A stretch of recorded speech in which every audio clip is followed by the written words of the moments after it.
Regresamos en la radio con Aarón Tapia. No son relaciones públicas, es periodismo sin tapujos ni mordazas. A ver, Alejandro Castrejón dice: buenas tardes. A ver, buenas tardes. ¿Que no Manuel Lira era o es socio de Jorge Durán Puente en Bukivichi? Pregunta. Es muy amigo Durán Puente de aquí, Rodolfo. De ninguna manera. De ninguna manera. Yo no niego a mis amigos, pero tampoco niego a los que no me agradan. Bueno. No, obviamente estaba bromeando, ¿no? Pero bueno, aquel negocio que fue grandemente favorecido en pandemia cuando la Dirección General de Alcoholes, dirigida por la ahora síndica Zaira Fernández, cierra expendios y los supers y tiendas de licores les restringía la venta hasta las 6 p.m., pero en Bukivichi, además de permitirles vender para llevar les amplió el horario, dice, hasta las 8 de la noche. ¿Hubo favoritismo? Pregunta. Pues no me acuerdo, yo creo que no recuerdo, ¿no? Pero sí, Manuel Lira, me parece que creo que es franquicia, ¿no? Bukivichi, entonces no sé si es exactamente lo que se diga así, socio, o cada quien tiene su franquicia, no lo sé, no, la verdad no sé, Alejandro Castrejón, habría que averiguar eso, pero bueno. Bueno, hay más mensajes. Ahorita sigo leyendo los otros mensajes. Le damos la bienvenida aquí a Rodolfo Montes de Oca y a Raúl Guillén, la mesa de abogados, que nos traen el tema sobre esto de la petición, la solicitud de ampliación por parte del presidente de la República y todos los gobernadores de Morena, la ampliación de el catálogo de delitos para que pues se inserten ahí en la prisión preventiva. Más cárcel. Más cárcel. Muy buenas tardes. En contra, en contra del espíritu del nuevo sistema de justicia penal. Pero, Rodolfo, aquí, verás, recibí un comentario es que tú mencionaste un policía caído, un agente ministerial de investigación criminal que fue el único durante mi paso por la Procuración de Justicia, que fue la semana pasada, en un enfrentamiento que perdió la vida. Sí, es el que mencionó el joven Urquijo Samaniego, que pues lamentablemente ahí falleció, pero era un joven ejemplar, muy valioso. ¿Por qué? Sí, porque recibí un comentario en YouTube de su hermana, precisamente agradeciéndote el comentario y a ver, es que lo estoy buscando. Fue la semana pasada. Fíjate que sí lo vi. Sí lo vi en YouTube. Ella menciona ahí que agradece. ¿Sabes qué es lo que agradece? Que se visibilice a su hermano como un héroe. Mira, gracias al licenciado Grisey Urquijo, ¿es? ¿Sí? Grisey. Es que se pone que está pegado su Grisey Urquijo, ¿no? Gracias, licenciado Montes de Oca, por recordar y ejemplificar de esa manera a mi hermano José Alonso Urquijo Samaniego, y que no sea solo un número más en la larga lista de agentes caídos en su deber. Es una lástima el estado de violencia que tenemos en estos tiempos. La hermana escuchó me pareció un buen gesto de su parte y sobre todo la tuya, ¿no? Y que, bueno, ella lo reconoce. No, y de ella sobre todo, es una familia, como te digo, ejemplar, que pues lo sufrió mucho, y yo creo que no podemos perder de vista que cada uno de esos elementos que va falleciendo en el cumplimiento de su deber o por cualquier otra circunstancia, tienen familia, tienen parientes, y que es un dolor muy fuerte. Entonces, la familia Urquijo Samaniego, pues siempre tuvo todo mi afecto, todo mi reconocimiento, y para mí sí, efectivamente fue un héroe. Así es. Pues ahí está el reconocimiento. Adelante. Muchas bueno, gracias. Sí. Primero, fíjate que números ahí, ¿no? Sí, tengo una cuestión que te quería aquí comentar. Sí. Pero antes de eso, nomás muy brevemente, y en esto también va el doctor Guillén, ahorita que estaba mencionando el famosos Bukivichis, digo, no es por hacerle ningún comercial, ¿no? Pero en alguna ocasión, que pues la última vez que me entrevistaron ahí, yo a petición mía, tú y Jorge Morales, me acuerdo que les platiqué y a lo mejor tú pues, lo vas a recordar perfectamente bien, después de un esfuerzo titánico, de un gran trabajo para lograr en tiempo y forma llevar a cabo la ceremonia de inicio del sistema penal acusatorio aquí en Sonora y en el Salón Gobernadores, pero fue un trabajo titánico. Y bueno, pues eso ameritaba para nosotros que estuviera la señora gobernadora presente en el evento, en el malletazo ahí inicial. Pues si recuerdas, pues se excusó, y entonces ya le dije yo, pero pregúntame si fue la inauguración del Bukibichis. Ahí sí fue. Bueno, en fin, cada quien sus prioridades. Hay nivel, pues, sí. Hay nivel. O cada quien sus afectos. Y andaba aquí la semana pasada, ¿no? Hay unos famosos tacos que están muy cerquita de tu casa. Sí, no, yo fui porque yo vi ahí que tú de alguna manera mencionaste que estaban bien y ya buenísimo. También. ¿Cómo? ¿Qué te parece? No, excelentes. No, hay muy buen servicio, excelentes. Ahí en la Plaza Navarrete, en el cruce casi de Solidaria y Navarrete. Hay unos de veganos buenísimos, unas carnitas veganas, que no son carnitas, pues muy ricos también ahí. Fíjate, por la Sonora que uno pudiera pensar, bueno, tacos de carne asada, bueno, ¿cuántos no habrá, no? Y ya uno piensa que no va a encontrar algo que tenga algo diferente, sí. Pero sí, efectivamente, son muy sabrosos. Los tacos del Sam, ahí están en Solidaridad y Navarrete. Buenísimos los tacos, pero bueno. A ver, bueno, el otro punto nomás ya muy... Y no nos pagan, no nos pagan publicidad. Pero están muy buenos y te atienden muy bien. Es más, me regaló una gorra personalizada y tacos a cualquiera. Yo la voy a venir a presumir, pero bueno, a ver. Muy buen servicio. Y aquí nomás sí te agradezco el espacio porque quiero hacer una aclaración rápida para no ocupar más del tiempo que corresponde al tema que se eligió para el día de hoy. El viernes pasado en el semanario Primera Plana. Primera Lana. Primera Plana okay. De Francisco Javier Ruiz Girrín, que dirige. La nota que encabeza la portada dice: las balas alcanzan a nuestros niños. Ese es el encabezado. Y luego, en el cuerpo del semanario, viene una entrevista que se le formula al que se señala como vocero del Comité Ciudadano de Seguridad Pública, tu amigo Marco Paz. El tuyo. Y entonces también el encabezado refiere, tipo más o menos revista Alarma, ¿sí, no? 226 menores asesinados en 8 años. Entiendo que sí es un tema muy delicado en Sonora, exclusivamente para Sonora. Por eso es el Comité Ciudadano de Seguridad Pública, a través de su vocero, quien hace esta referencia a través de esta entrevista. Y bueno, pues hace mención de que es en los últimos 8 años. Yo entro en la Procuración de Justicia a fines del 2015, de tal manera que a mí sí me correspondió 2016, 2017 y 2018. Cuando empiezo a leer la nota, dije yo, bueno, yo recuerdo que en la época cuando yo estaba al frente de la Procuración de Justicia, este no era un tema así que revistiera tal gravedad. Sí era, claro, importante con muchos delitos y sobre todo en menores y en niños, pero no era como con los números que refieren aquí. Entonces, tomando en cuenta eso, yo me pongo en contacto con la gente del Comité Ciudadano de Seguridad Pública de Sonora y pido que por favor me manden el desglose para ver cuál es la parte que me corresponde de estos 226 menores que refieren. Y entonces me lo hacen llegar. Y entonces ya se dice aquí en la tabla, porque incluso parece que hubieran publicado un manifiesto, y entonces dice, 2016, 18 hubo asesinatos de las víctimas de violencia de menores de edad, como dice ahí. En el 2017 lo bajé a 13, o lo bajamos a 13. En el 2018 lo bajamos a 11. En el 2019 se disparó, ya había renunciado, ya había salido yo. En el 2019 subió a 26. En el 2020 se elevó a 37. En el 2021 a 36. Se mantiene. Y en el 2022 a 44. Así entregó mi sucesora al actual. Más los que se hayan acumulado en el 2023, que es cuando también le entregó ahí, pues no. Bueno, el 2023 son 41, que ahí fue su último año. Bueno, el 2023 fue el último año que un tiempo estuvo por ahí.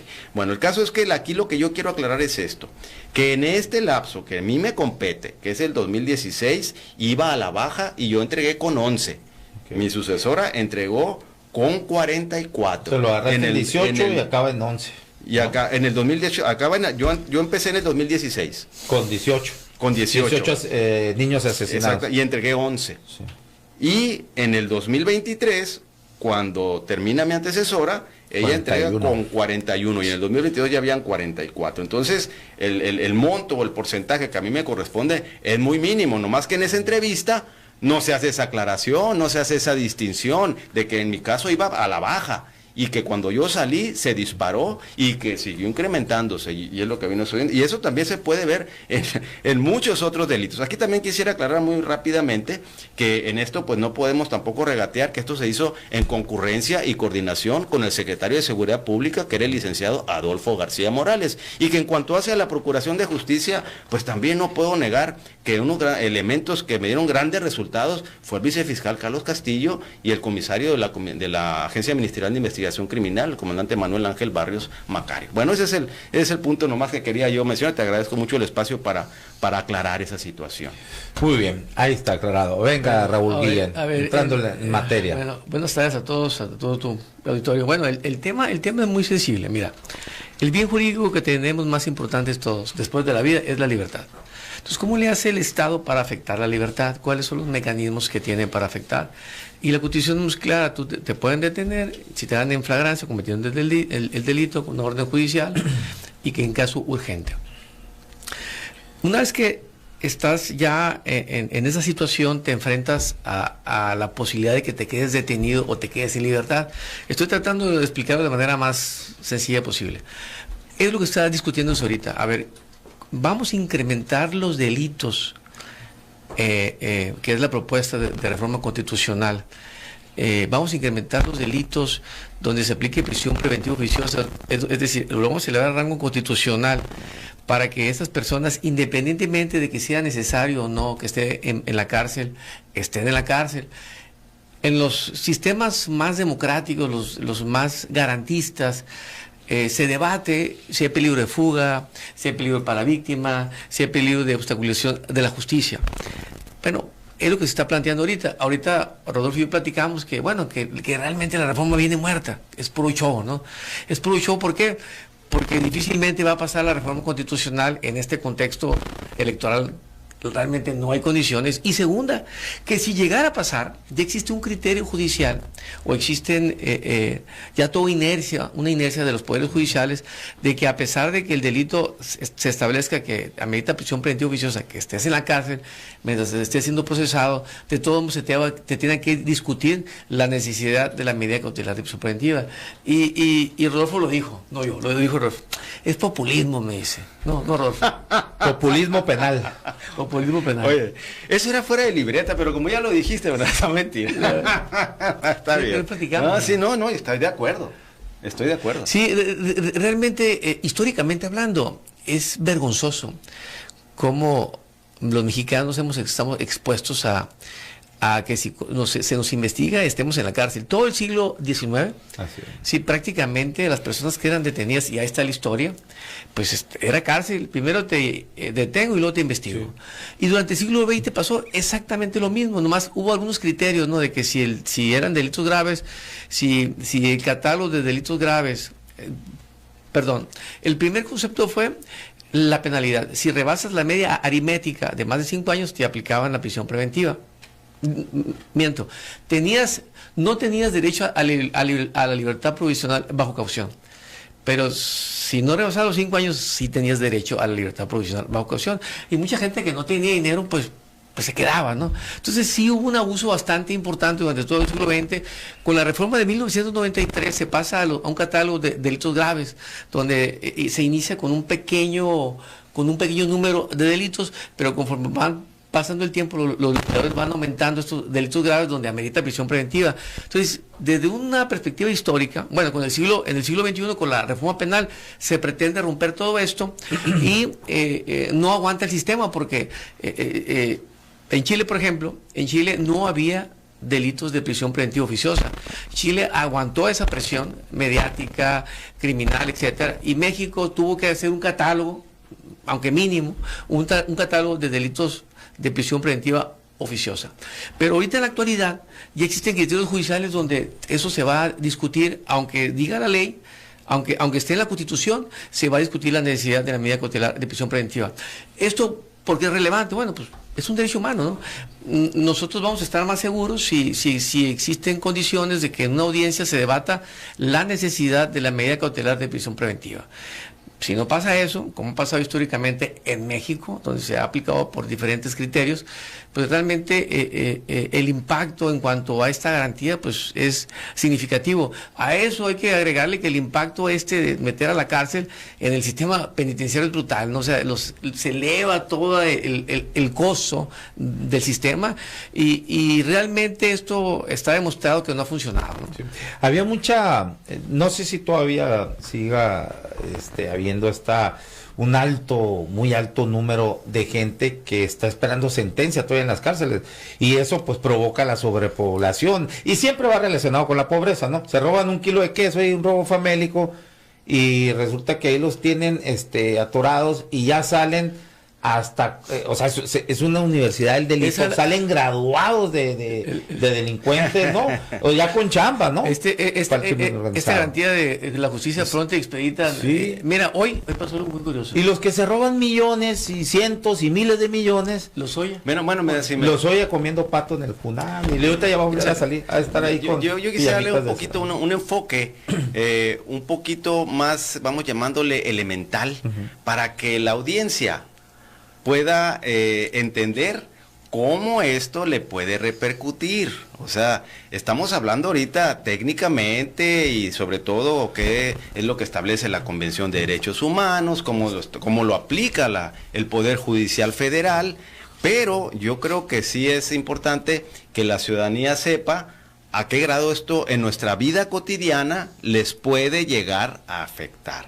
Así muy brevemente, ¿qué quiere decir la prisión preventiva oficiosa? Hay un catálogo de delitos en el artículo 19 que señala que cuando a ti se te impute, se te señale como el autor, probable autor de un delito, de los que están en ese catálogo, en esa enumeración que tiene este artículo, y si en un momento dado, por el mínimo estándar probatorio que el juez tiene, el juez de control, te vincula, que es lo más probable, entonces ahí ya no hay que debatir sobre si vas a llevar el proceso encerrado o no. Lo vas a llevar encerrado si es un delito que está dentro de ese catálogo. Y ahorita voy a ver rápidamente cada uno de ellos para que sepan que todos estamos expuestos a que en cualquier momento nos las apliquen y que el auditorio lo sepa. A ver, échatelos porque nos quedan 8 minutos. Muy bien, bueno, pues así, para que sepan. De los que están ahorita en el catálogo, lo decía nomás rápido, lo decía ahorita el doctor. Afortunadamente sí, ya los jueces de control y los jueces federales han venido atendiendo, obedeciendo lo que establece los criterios de la Corte Interamericana de Derechos Humanos en materia de convencionalidad. El caso García Rodríguez, el caso Zomparte Tespile, que ahí se estableció pues que era inconvencional esta prisión preventiva establecida aquí. Sin embargo, como ahorita es producto de un criterio jurisprudencial, la posibilidad de que los jueces lo estén haciendo así, en cualquier momento lo cambian y nos regresamos a que los jueces de control tengan que aplicar la prisión preventiva oficiosa como está aquí. Sistema inquisitorio le llamamos. No, eso es parte, eso estaba en los dos, o sea, estaba sobre todo en el sistema inquisitorio, pero aquí en el sistema acusatorio, pues vino y se estableció de esta manera, que como decía ahorita creo el doctor, o tú no sé, alguien que podría estar siendo una franca contravención al espíritu del sistema acusatorio, porque la parte cardinal del sistema acusatorio es la presunción de inocencia, ¿no? Bueno, entonces empezamos, miren, rápidamente, los delitos que están ahí, que estaban unos originalmente y luego de los que fueron agregando. Dice primero, abuso o violencia sexual contra menores, es el primero. Yo los invito a que vean una serie ahí en Prime, ahí se llama Imputados o Indiciados, el caso McMartin. Ahí es una escuela donde acusan a las maestras y a los hijos de ellos que participan de alguna manera en esa escuela con menores, del abuso a los menores. Y bueno, pues allá sí no hay prisión preventiva oficiosa, pero sí se las impusieron justificada. Finalmente, sí, bueno, en el curso del procedimiento pudieron ir saliendo, pero finalmente se determinó, se acreditó ante el jurado que eran total y absolutamente inocentes, que habían sido manipulados los menores de edad para decir, no para decir mentiras ellos porque así lo quisieran, sino porque la psiquiatra que los estaba interrogando los indujo. Y entonces con ese solo argumento estuvieron encerrados durante todo el proceso de esa gente. Aquí, ¿cuántos maestros no hay que atienden a niños y a niñas y que en un momento dado Cualquier papá, por X motivo, o el niño en su imaginación menciona que lo tocaron, etcétera. Bueno, pues mientras se averigua, prisión preventiva oficiosa, para adentro. Luego el otro,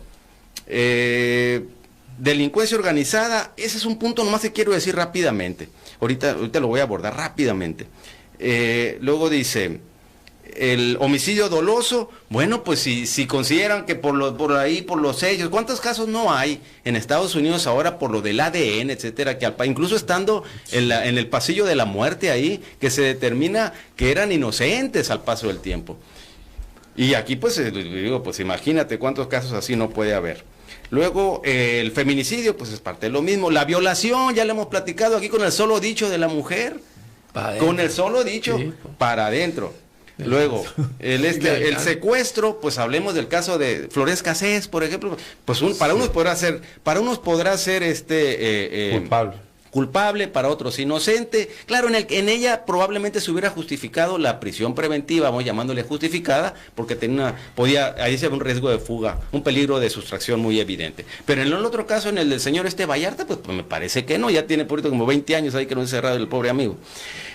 Luego, bueno, así nos podríamos ir yendo, robo a casa habitación. También. Sí, verás, vete a casa de un amigo y llévate un libro por equivocación o algo, y que mientras se averigua si te lo robaste o si fue fue accidental o algo, para adentro. Entonces, bueno, es muy fácil que cualquiera de nosotros, cualquier ciudadano, incurra. Ahí sí te van a soltar porque nadie roba libros, ¿no? Ojalá robaran libros los cabrones. Ahora, un punto último nomás. Aquí sí hizo una excepción, no sé, el doctor probablemente no esté de acuerdo conmigo. Yo sí creo que hay un tema en el que la prisión preventiva oficiosa debe de existir. Y ese es en el de la delincuencia organizada, pero solamente en su vertiente de delitos contra la salud, llámese tráfico, etcétera, de drogas ilícitas. ¿Por qué? Porque esas son organizaciones que económicamente y también en la parte de sus armamento son muy poderosas y son muy violentas. Entonces, está en riesgo la sociedad. Entonces tú imagínate, déjeme decirles. Imagínate tú, y esto es por protección al juez. Imagínate que llegas con el juez, bueno, vamos pensando que fuera el Chapo Guzmán o que fuera la Barbie, y que ante el juez ahí de control se va a determinar si le va a imponer la prisión preventiva justificada o no, que el juez es el que va a tener la decisión en sus manos. Por eso en Colombia en alguna época tuvieron que hacer los jueces encapuchados. Entonces yo sí creo que el juez ahí tiene que tener esa protección para decir, no, pues es que es de oficiosa. Y ahí sí, no tengo, cuando es ese tipo de delitos nada más, por el tipo de delito y por la organización y lo que corresponde y el riesgo que llevan los jueces. Fuera de ahí, todos los demás delitos a mí me parece que debe ser casuístico. Cada persona que se analice, como bien decía ahorita el doctor, si hay un peligro de sustracción, si hay un peligro de entorpecimiento en el desarrollo de la investigación o un riesgo de lastimar o ofender, de riesgo de agresión a las víctimas, ofendidos, testigos o a la comunidad. O el riesgo de fuga, ¿no? Es el peligro de sustracción. Sustracción, sí, ya lo habías dicho. Que tiene sus particularidades ahí, pues no, sí. Pero como les digo, y bueno, ¿a qué viene el tema hoy? Porque está este desplegado, pues, ¿no?, de los gobernadores de los estados y el presidente insistiendo.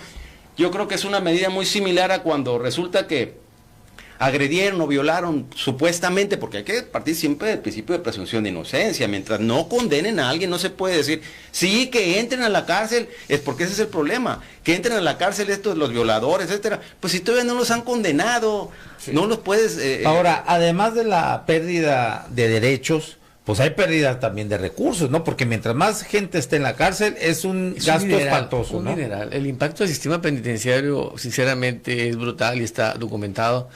Por ahí hace algunos años Guillermo Cepeda decía que por día un detenido costaba 200, 300 pesos su mantenimiento. Ya con toda la Pero déjenme decirle un punto, ya no está cortando aquí, pero nomás un punto importante, que debía de costar más, sobre todo en los imputados. Porque acuérdate que por disposición constitucional tienen que estar en áreas separadas, pero además al imputado hay que tratarlo como inocente. Y como inocente no quiere decir que no le debían dar el mismo tipo de alimentación, el mismo tipo de hospedaje que le dan al que está condenado. Y en la práctica se los están dando. Sí funcionaría esto si a los imputados se les diera un trato de inocente mientras están sujetos al proceso en una condiciones, vamos llamando, pues si no un spa, pero sí algo confortable. O sea, ¿por qué? Porque es inocente todavía. Sí. Su alimentación, su estancia, todo debe ser el trato, en su vertiente de trato de un inocente. La verdad es que estaba muy lejos de lograr un sistema donde sea confiable, ¿no? La presión que está teniendo las autoridades ante tanto descontrol, ejecuciones, va para allá, ¿no? O sea, yo personalmente creo que históricamente así se ha comportado. Entre más presión, entre más problema en la criminalidad, se opta por este tipo de medidas. Y no funciona. Y ya por último nada más, dice el desplegado, que el objetivo de la figura de la prisión preventiva oficiosa responde a una política de combate al crimen que permite garantizar una adecuada conducción al proceso penal, lograr el esclarecimiento de los hechos, proteger a las víctimas de los delitos, procurar que el responsable no quede impune, así como lograr que sea reparado los daños causados por el delito. Eso pues se lo fusilaron ahí del artículo 2 del Código Nacional de Procedimientos Penales, pero lo que quiero decir es esto: si este fuera el resultado, con imponer la prisión preventiva oficiosa, pues entonces que se lo pongan a todos los delitos, pues, porque así entonces ya se resolvió el problema. Dice... y bueno, ya nos vamos, pero dice Alejandro Figueroa de los de Obregón, dice que les recomienda a los abogados el libro del cártel judicial de Jesús Lemus. Gracias. A ver, es el que estuvo en la cárcel, ¿te acuerdas? Jesús Lemus. J. Jesús Lemus. Sí, que era director de un periódico en Michoacán, que en un reportaje exhibe la relación con el narco que tiene a Cocoa, la hermana de Felipe Calderón, y que quería ser gobernadora. Y vámonos al bote. Y lo acusaron a él de precisamente de tener nexos con lo que estaba acusando. Creo que fue García Luna, ¿verdad? Fue García Luna, exactamente. Sí, sí, leí uno de esos libros. Aquí una vez yo tenía muy mal quedado el cabrón, porque tenía una entrevista con él y nos dejó, sí, ya confirmada. J. Jesús Lemus. Una hora antes y no nos contestó.